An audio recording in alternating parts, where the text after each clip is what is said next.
When you think of someone making six figures a year, you think of someone who has plenty of money. They live wonderful lifestyles, have plenty of cash in the bank, and don't have the same day-to-day worries as the average American. But the reality is that many high-income individuals are broke just like everyone else. So today I'm going to show you how people making over $100,000 a year are still broke and what they and you can do to stop living paycheck to paycheck.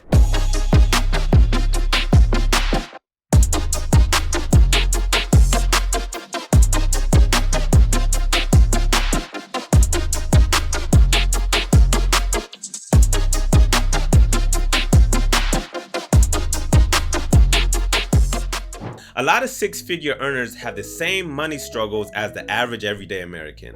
Over 60% of Americans live paycheck to paycheck, but you might be surprised that according to a 2023 Paycheck to Paycheck report by the Lending Club, that almost 50% of high earners also live paycheck to paycheck. Now, why is this, you might ask? Several reasons, but the first one is that they're keeping up with the Joneses. Now, this is something we've all heard before, but people still seem to fall into this trap. You may think that six-figure earners are the Joneses, but they think seven-figure earners are the Joneses. And that's because it's all relative. The Joneses are simply an imaginary family that represents whatever neighbor is making more and living a better lifestyle than you. The phrase was coined in the early 1900s by famous comic strip creator Arthur Moment, whose comic strip Keeping Up with the Joneses often depicted a family that tried to imitate the Joneses family, which was a family that was often spoken of but never seen. Now, in real life, you may see your rich neighbor, but you don't really see what's going on behind the scenes. The Joneses could be broke and constantly arguing about money just like you. Most people living in big houses with fancy cars and clothes are neck deep in debt and stressed out about money. Many times, someone making over $100,000 gets approved for a $500,000 mortgage like all their friends, and voila, they're house poor. Now that brings me to the second reason high earners are often broke, and that is because they simply bought too much house. They're house poor. Typically, when people shop for a house, they buy whatever house the banks say they can afford. And typically, especially if you have a good credit score, that is too much house. So example, someone making $100,000 a year who saved up $50,000 in a down payment. Assuming a 43% back-end debt-to-income ratio, Chase will give you a 30-year fixed mortgage up to $607,000 at 4.5% interest with a monthly payment of $3,300 a month. This is too much house. If you think about it, someone making $100,000 a year after federal, state, FICA taxes is really only bringing home between $70,000 and $80,000 or about $6,200 a month. So a $3,300 mortgage is over 50% of your take-home pay. That's house poor. All your money is going towards your house and you don't have a lot left over for other things. Without knowing it, you signed up for 30 years of living paycheck to paycheck. And a lot of people fall into this trap. Now, there's many different models out there for the max mortgage you should get, whether it's the 28% rule, or the 28-36% rule, the 35-45% rule, or the 25 post-tax rule.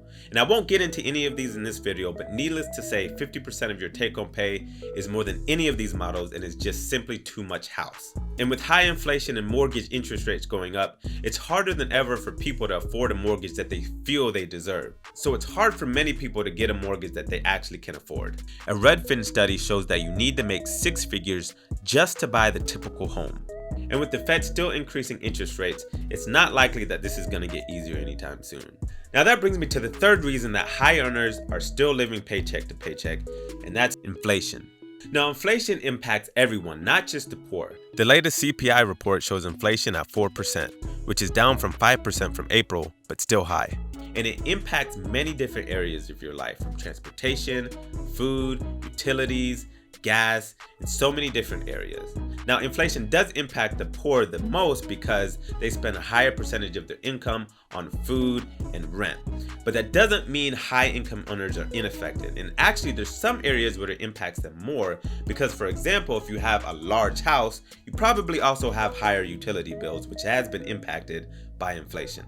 Now, you may think that six-figure earners should have the savings to adjust to high inflation, but six figures just doesn't go as far as it used to, especially if you live in a high cost of living area like Manhattan, San Francisco, or Washington, D.C. And even if they were able to adjust before, typically people raise their lifestyles to meet their income. And so there's not enough margin left, even for high income individuals, to give them that cushion to be able to adjust. One of the things that helped our family out when we first started is that whenever I got a raise or a new job or a bonus, we would never put that additional income towards increasing our lifestyle, but instead put it towards debt and savings.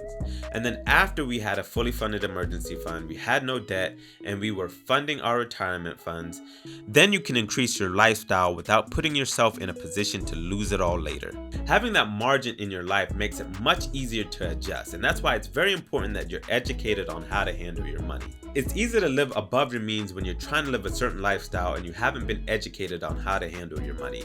And that's why being educated is very important. And that brings me to the fourth reason high income individuals are broke and still living paycheck to paycheck: lack of financial education and literacy.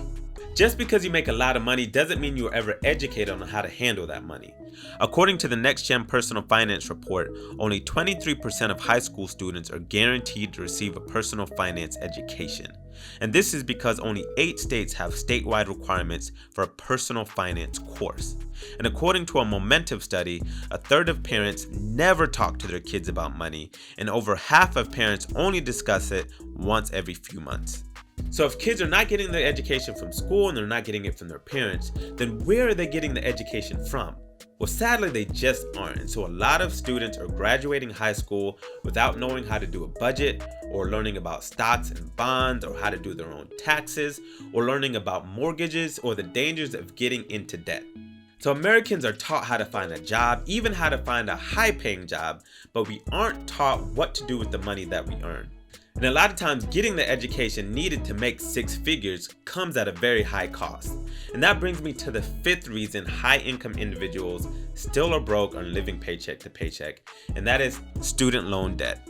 Student loans are a big issue in the United States, and most Americans believe that you have to go to college and rack up all these student loans if you want to make any money.